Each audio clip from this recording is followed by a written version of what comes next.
How do you get assets and 3D environments for the Unreal Engine from the Fab store?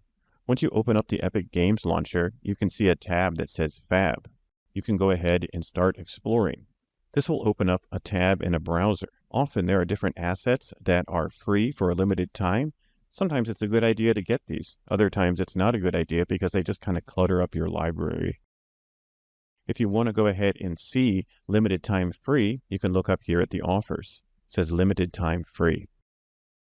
Here we have a couple environments and you can click on them. It'll tell you all the technical details and which versions of Unreal it is compatible with.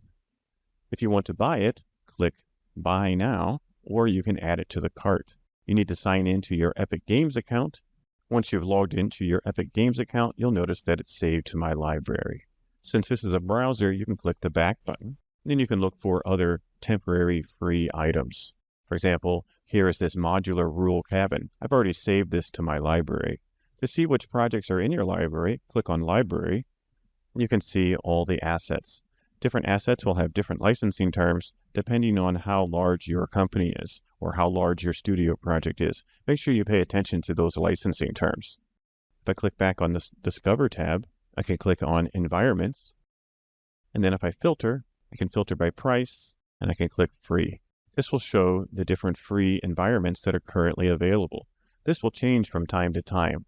Make sure that you get environments that have a license that works for the project you're planning on doing and that work with the version of Unreal that you want to use.